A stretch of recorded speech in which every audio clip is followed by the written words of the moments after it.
कहते हैं नैनिया गांव। ये नैनिया गांव, नैनिया कैसे नाम पड़ा और इसके बारे में आगे बताइए आप। जी, मैंने कुछ हमारे गांव के बुजुर्गों से सुना है, कुछ गांव के पुराने महिलाओं से सुना है।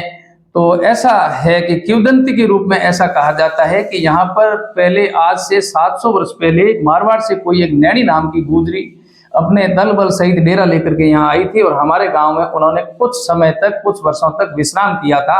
और जो उन्होंने एक कुआं है, कुएं के पास एक डेरा लगाया था, तो उस नैनी नाम की गुजरी के नाम से ही नैनिया नाम पड़ा था, ऐसा मैंने सुना है।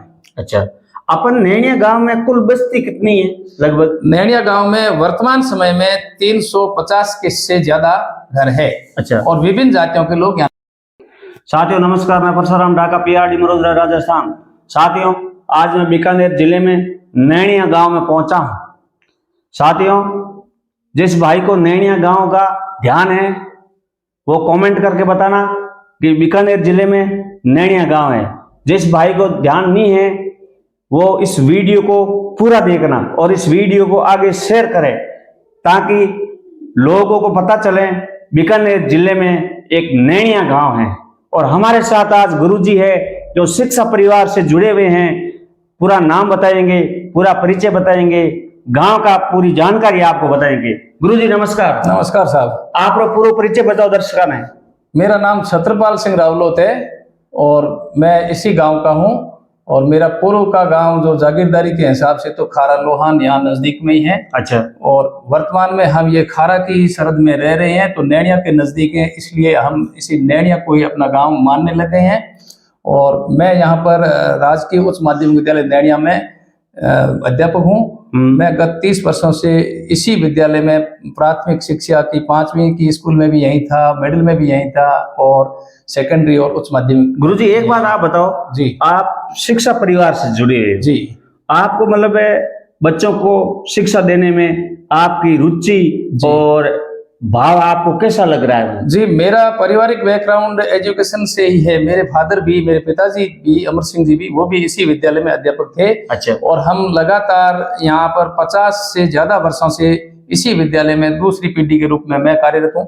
तो जहाँ तक है हमारा लगन, जुनून और ऐसा है कि हम अनुशासन के रूप में समय पर विद्यालय में जाते हैं और बराबर जितना हो सके ईमानदारी से शिक्षा उनको देने के लिए, संस्कार देने के लिए पूरा प्रयत्न करते हैं। और हमारे पढ़ाए हुए बच्चे भी आगे एजुकेशन डिपार्टमेंट में, दूसरे डिपार्टमेंट में अच्छी अच्छी पोस्टों पर सर्विस कर रहे हैं। सत्ता सिंह जी, आपके स्कूल में जैसे गवर्नमेंट स्कूल में कुल कितने बच्चे हैं? जी, मेरे विद्यालय में वर्तमान समय में 465 का नामांकन है।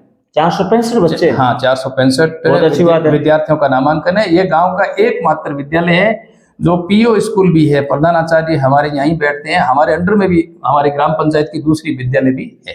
बहुत अच्छी बात है। कुछ स्कूलों में 10-10 बच्चे हैं, हम देख रहे हैं और जा रहे हैं, पता करें। चलो अब अपन बात निवास करते हैं। विभिन्न 2 धर्मों के लोग भी निवास कर रहे हैं। हिंदू और मुस्लिम धर्म के लोग निवास कर रहे हैं, इस्लाम धर्म के लोग निवास कर रहे हैं।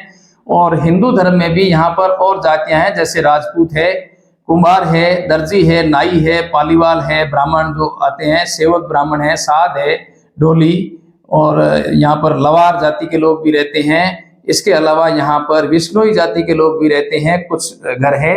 और हम सभी परस्पर बड़े शांति से, प्रेम से यहाँ निवास करते हैं। अच्छा, अब आपने वो गांव तो भी बसा, उसके नाम से भी पड़ा बसा है, तो उसके बाद में यहाँ की बायोडाटा क्या रही? जागीरदारी या जाति का, किस जाति का सहयोग रहा, क्या रहा, वो बताओ। यहाँ पर ये गांव जो नैनिया है, बीकानेर स्टेट की जागीरदारी के तहत ये भादरा के जागीरदार थे कमेर सिंह जी, उनको ये रियासत काल में ये गांव उनके लिए अंडर में था और वो यहाँ के अंतिम जागीरदार ठाकुर के रूप में कमेर सिंह जी थे।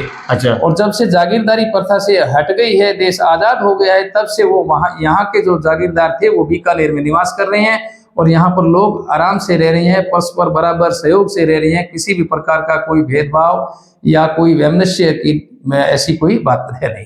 वर्तमान में यहाँ जो अपन नैनिया गांव है उसमें पानी की क्या व्यवस्था है? मीठा, खारा, या पुरानी टाइम में अगर आपने कुछ पानी के बारे में सुनी हो तो? पुराने समय में यहाँ पानी की बहुत विकट स्थिति थी, क्योंकि यहाँ का बेल्ट है, उसमें खारे पानी ही है अधिकतर। वो जो कुएं थे उन कुआं में सागरी कुएं बोले जाते थे, उनमें से ऊंट के द्वारा पानी निकाला जाता था।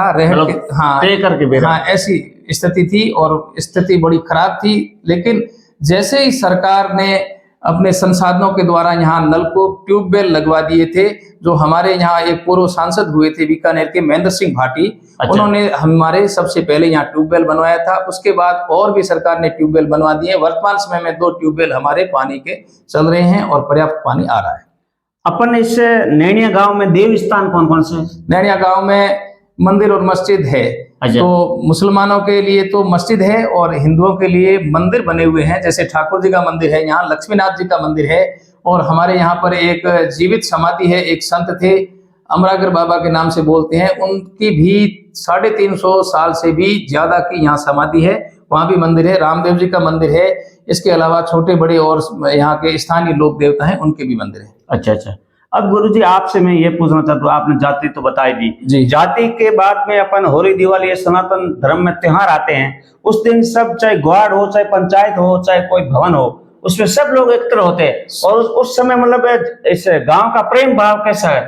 गांव का प्रेम भाव हमेशा यहाँ पर गंगा यमुना, ये ऐसी संस्कृति है जैसे बीकानेर के बारे में कहा जाता है कि गंगा यमुना तहजीब। तो हमारे यहाँ भी परस्पर लोग हिंदू मुस्लिम सब मिलकर के रहते हैं। और हमारे जैसे होली या दिवाली का त्योहार है तो मुसलमान लोग भी हमारे यहाँ आते हैं रामा समा करने, हम उनको आदर देते हैं। हम भी इनका जो कार्यक्रम होता है ईद वगैरह का, उसमें जाते हैं, परस्पर गले मिलते हैं। किसी प्रकार का कहीं भी कोई हमारे आपस में वैर भाव नहीं है, परस्पर प्रेम से त्योहार मनाते हैं। अब गुरुजी अंतिम प्रश्न आपसे यही रहेगा जी, आप शिक्षक भाइयों को क्या संदेश दोगे?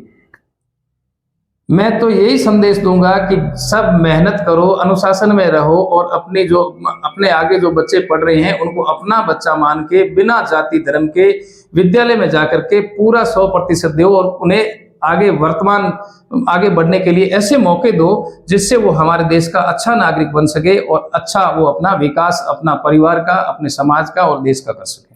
साथ ही इस वीडियो आगे शेयर जरूर करें। नमस्कार, धन्यवाद, जय राजस्थान।